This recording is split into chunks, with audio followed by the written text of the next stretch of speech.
All right, everybody. Welcome again to COVID Questions.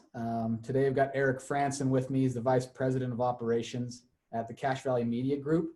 Appreciate him taking a little bit of time and giving us some insight into his world. But Eric, kind of tell us, what has this craziness done for you guys? Did it increase your business, decrease your business? I mean, what have you seen the last couple months? Well, when this first hit, the whole stay home, stay safe order that was started to be issued, as you would expect, a lot of businesses kind of freaked out. They pulled back, and so they weren't sure. They were either shut down by the government or the health department, or they just weren't sure if people could be going out. And so there was a lot of cancellations of advertising orders. And within the first week of this happening, with what was going on locally and then national buys that come through from different advertising agencies, we had about $100,000 of canceled advertising in about a week to 10 days. So that was a significant blow. I mean, we're not a big multi-state, multinational company like some radio broadcasts are. We're a locally owned family operation. So sure. We felt that strongly. Some categories, we noticed that some businesses were trying to be innovative in light of that, trying to offer their services in different ways and still advertise that. And then we talked to them and found out some of them had their best April ever because they were trying to be innovative. They were still trying to be respectful, but still help people because they knew they were stuck in their homes. People were getting stir crazy. They wanted to do something different, and they provided an outlet to do that. And then as things have started to loosen up, they're ahead of the curve. So it's been, and we're still feeling the effects of that, but it's been a hit, but we've been trying to manage it the best that we can. From some of our friends in the radio business, they're feeling it more than we are, but thankfully, we have good, deep relationships with a lot of businesses in the community. We've been able to be okay, at least enough okay, to weather the storm a little bit. Yeah. Do you feel like is it incrementally getting better and you think you'll get back to normal soon, or do you think this is something that will kind of drag on for a while? That's the big unknown. May, there's this feeling that May is starting out a little bit better. I'm driving around town. I see more cars. I went to different places last Saturday. It was Mother's Day weekend, and it was a bunch of people in the stores. So I think that there's a feeling that some things are coming back a little bit, and it's seasonal. People want to get outside and do things and try to resume normal life. So there's still some that are kind of hesitant and hedging their bets a little bit, trying to watch their dollars really closely. Because if there's a down economy, the first people that sense that are people like us, because businesses hold back their advertising to try to weather whatever storm they may be feeling. And so we feel a downturn in the economy before most people do. But hopefully, we're hoping that things will still be down from where we were a year ago, but we're hoping it's going to be incrementally moving back. We're hoping, fingers crossed. Yeah, for sure. Obviously, down at the studio, I mean, we can see right there, you got all your equipment, you've got everything there. How has it been in terms of these stay-at-home orders? Have you guys just distanced yourselves with the different offices? Have you had people working from home? I mean, how have you managed that at the studio? Yeah, we have a certain group here that's in those vulnerable categories or a little bit older. These are radio personalities that have been around for a long, long time that a lot of people recognize and love to listen to every morning. And we wanted to make sure that they could still do their job and connect with our audiences, but do it in a safe way. And thankfully, about a year ago, we just happened to do a significant upgrade with the equipment that we do to broadcast high school football and basketball games. And that allowed us to have a better broadcast, smaller equipment, a lot of different things. I don't want to get into all those details, but basically, because of our experience in doing that, we were able to take that equipment and send it home with these guys, and they were able to do their shows remotely from home. And really, the audience doesn't really recognize that they're not even in the studio.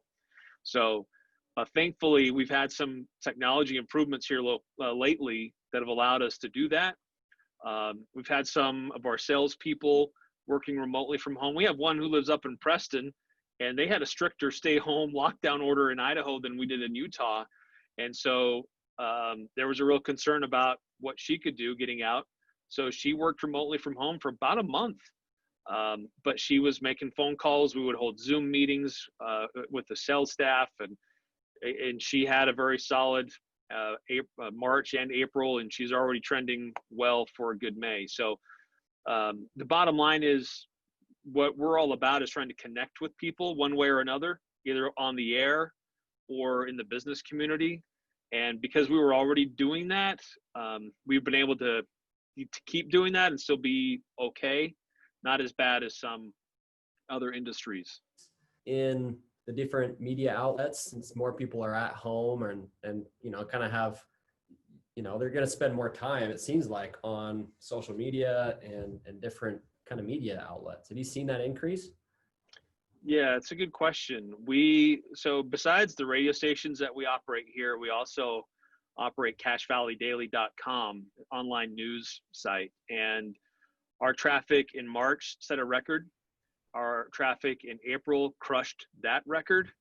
And so we saw that there was a huge appetite for local news, what was going on in our community, to find out the latest details and how this is affecting us. And then as it relates to our radio stations, we were just looking at the numbers yesterday. So we can't really tell how many people are listening at any given time on their car radio. That's one of the challenges with radio. There are some things that are changing that, but we can trace and track how people are listening, like streaming online or if they're streaming it on a mobile device. And so we saw that those numbers were going up because people's, the morning commute isn't the same for a lot of people. The afternoon commute isn't the same for a lot of people, but they're still tuning in either for an escape because they're tired of all the COVID-19 news and they want to be entertained and forget about that, or they want to know what is the latest in my community. And so we've really tried to be conscious of that to deliver that. And we've seen some national studies that suggest that that the in-home listening has been going up, and radio is that comfort device to keep people distracted and to keep them entertained and provide some kind of an outlet for maybe some of the stress that's going on. Are there some things that you feel like, you talk about this technology to have some people be at home and work. Are there some positives that you feel like, hey, there's some efficiencies, there's some procedural changes, there's some things that we've kind of learned or had to adapt and do that you'll probably continue to do? Yeah, if somebody, like I said, we've got a certain group here that are older and some of our on-air people. And if they get sick, if they have to have a knee surgery and they're out for a period of time, but their voice is okay, we could set them up so they could still participate and do their show from home. And we're not having to fill in with somebody else or put it on autopilot for a week or two or whatever. So I think we've realized some things that way that we can still keep things going even if somebody doesn't or can't physically be in the building. And I think the other thing too is that through this, which has been kind of fun, is that we've seen it's been a reassurance to the connections we already had in the community. Just the Cache Community Food Bank, we caught wind that they were really struggling. Donations were down. 2 big food drives they normally have in the spring got canceled. All this unemployment that was going around. And so we decided, let's do a food drive for them and do it in a safe way that people can just drive in, drop it off. And then we also set up a way to people could donate money, and it was amazing. We raised $80,000 in 1 week amount of time, about 40,000 pounds of food.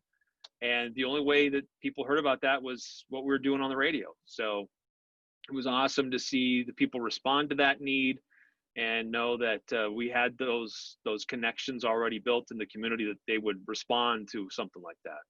That's amazing. I hadn't heard those numbers, so thank you for that. And you know, we've kind of seen a common theme around the community in that as hard as it's been and as much as we've kind of all had to hunker down, it was like everybody's concerned with the community and wanting people to get through it as best as possible. So that's, you know, kudos to you guys for putting that together. That's amazing. Yeah, that's awesome. Well, we had just a lot of people in the building that we wanted to help. We wanted to do something, but we didn't know how. I mean, we're not doctors, we're not nurses. We can't stand in line and do, you know, tests for coronavirus. So we knew that there were other people in the community that similarly wanted to help out. So we just provided a mouthpiece and a vehicle to do that. So it was fun. Well, that's fantastic. Are there any things in your industry that you think might change forever because of this? I don't know forever, but I think that it does make us more conscious of making sure that we have multiple options that are working well for people to access what we do. And I'm not just over the air in your car stereo, but you know, are our apps working properly? Are they really fulfilling the function that people want? Do we have streaming? Is it working properly? Is it on the Alexa device? Can you call out to your Alexa and she gets the right stream? She gets the right Kicks 96 in Logan, Utah, and not one out in Savannah, Georgia. So I think that it's made us be more focused to make sure that all those things are right and aligned properly. And I think that's kind of industry-wide that we're seeing, is that we can't be tied, and this has been something that's been evolving over the last 20 years, but we can't be tied to that tower on a mountain or out in the field, that traditional broadcast signal defines us, where we are on a radio dial. We need to be more than just that. And so I think this helps us. And those that were already doing that and evolving in that, they've been able to weather this. Those that weren't have had a little bit more of a struggle. Awesome. Well, thanks, Eric. Really appreciate your time. Thanks, everybody, you know, check them out, cachevalleydaily.com, and obviously, you know, the radio station. So thanks, Eric. All right. Thanks, guys. Yeah. Take care.